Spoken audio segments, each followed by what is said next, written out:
ನಮಸ್ಕಾರ ಸ್ನೇಹಿತರೆ.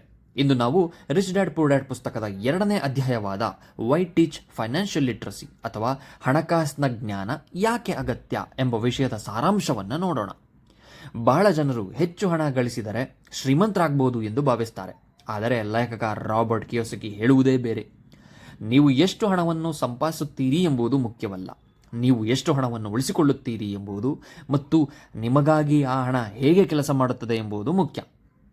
ಹಾಗಾದರೆ ಹಣಕಾಸಿನ ಜ್ಞಾನ ಎಂದರೇನು? ಅದು ನಿಮ್ಮ ಜೀವನವನ್ನು ಹೇಗೆ ಬದಲಾಯಿಸುತ್ತದೆ? ಬನ್ನಿ ನೋಡೋಣ. ಶ್ರೀಮಂತರು ಮತ್ತು ಬಡವರು ಯಾಕೆ ಬೇರೆ ಬೇರೆ?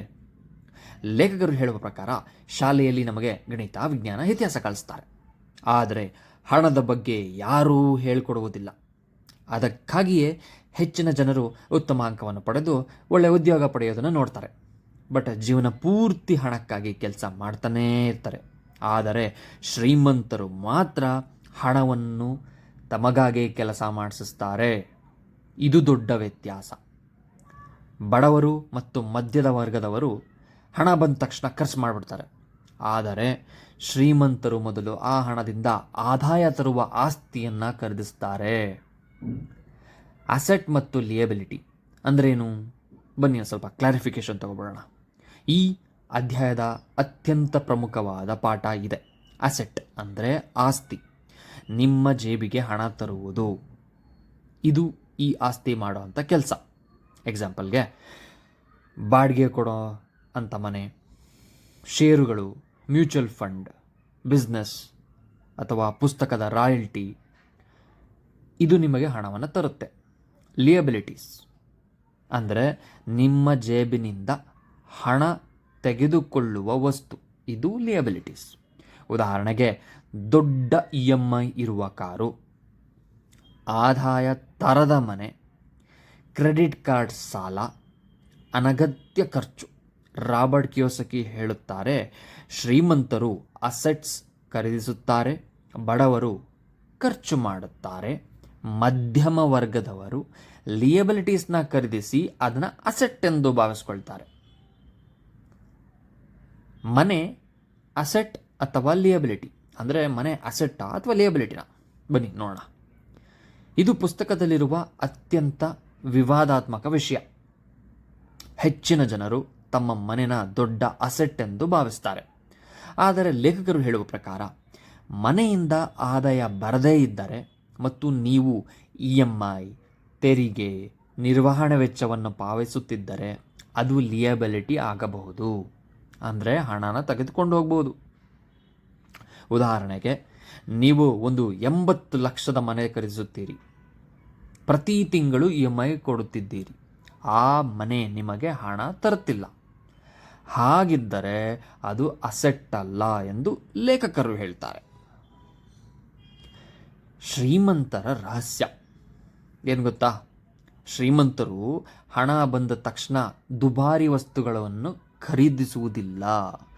ಮೊದಲು ಅಸೆಟ್ನ ಖರೀದಿಸ್ತಾರೆ.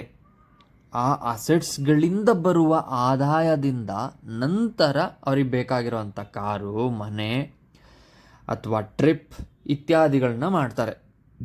ಅಂದರೆ ಅಸೆಟ್ನ ಮಾಡಿಕೊಂಡು ಆ ಅಸೆಟ್ನಿಂದ ಬರುವಂತಹ ಇನ್ಕಮ್ಮಿಂದ ಲಕ್ಸುರಿಯನ್ನು ಅನುಭವಿಸ್ತಾರೆ. ಆದರೆ ಹೆಚ್ಚಿನ ಜನ ಏನು ಮಾಡ್ತಾರೆ ಅಂದರೆ, ಸ್ಯಾಲ್ರಿ ಬಂದಿದ ತಕ್ಷಣ EMI ಬಂದಿದ ತಕ್ಷಣ ಅದರಿಂದ ಸಾಲ ತೀರಿಸೋದು, ಇದೇ ಇವರ ಜೀವನ ಚಕ್ರ. ಆ ಜೀವನ ಚಕ್ರದಲ್ಲಿ ಸಿಲ್ಕೋತಾರೆ. ಇದೊಂದು ಬಿಗ್ಗೆಸ್ಟ್ ಟ್ರ್ಯಾಪ್. ಹಣಕಾಸಿನ ಜ್ಞಾನ ಯಾಕೆ ಮುಖ್ಯ ಗೊತ್ತಾ? ಲೇಖಕರು ಹೇಳುತ್ತಾರೆ, ಹೆಚ್ಚು ಹಣ ಗಳಿಸುವುದು ಮಾತ್ರ ಸಾಕಾಗುವುದಿಲ್ಲ. ಅಂದರೆ ಹೆಚ್ಚು ಹಣವನ್ನು ಗಳಿಸೋದು ಮಾತ್ರ ಸಾಕಾಗುವುದಿಲ್ಲ. ಲಾಟರಿ ಗೆದ್ದ ಅನೇಕರು ಜನರು ಕೆಲ ವರ್ಷಗಳ ನಂತರ ಮತ್ತೆ ಬಡವರಾಗ್ತಾರೆ. ಏಕೆ? ಅವರಿಗೆ ಹಣಕಾಸಿನ ಜ್ಞಾನ ಇರೋದಿಲ್ಲ. ಹಣ ಬಂದ ತಕ್ಷಣ ಅದನ್ನು ಹೇಗೆ ನಿರ್ವಹಣೆ ಮಾಡಬೇಕು ಅನ್ನೋ ನಾಲೆಡ್ಜೇ ಅವರಿಗಿರೋದಿಲ್ಲ.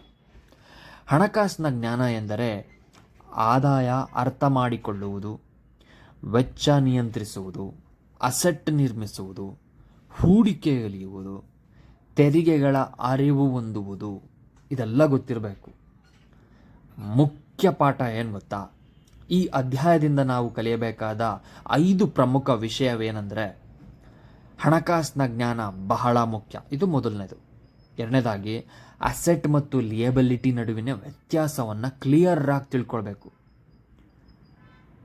ಮೂರನೇದು, ಮೊದಲು ಅಸೆಟ್ನ ಖರೀದಿಸಬೇಕು ಸ್ನೇಹಿತರೆ, ಇದನ್ನು ನೀವು ಬಿಡಬಾರ್ದು. ನಾಲ್ಕನೇದು, ಹಣವನ್ನು ನಿಮಗಾಗಿ ಕೆಲಸ ಮಾಡಿಸುವಂತೆ ಮಾಡ್ಕೋಬೇಕು. ಲಾಸ್ಟ್ನೇದಾಗಿ 5ನೇ ಪಾಯಿಂಟು, ಆದಾಯ ಹೆಚ್ಚಿಸುವುದಕ್ಕಿಂತ ಆಸ್ತಿಯನ್ನು ಹೆಚ್ಚಿಸಿ. ಸ್ನೇಹಿತರೆ, ಈ ಅಧ್ಯಾಯದ ಮುಖ್ಯ ಸಂದೇಶ ತುಂಬ ಸಿಂಪಲ್ ಆಗಿದೆ. ಏನು ಅಂತಂದರೆ, ಶ್ರೀಮಂತರಾಗಲು ಹೆಚ್ಚು ಹಣ ಗಳಿಸುವ ಅಗತ್ಯವಿಲ್ಲ.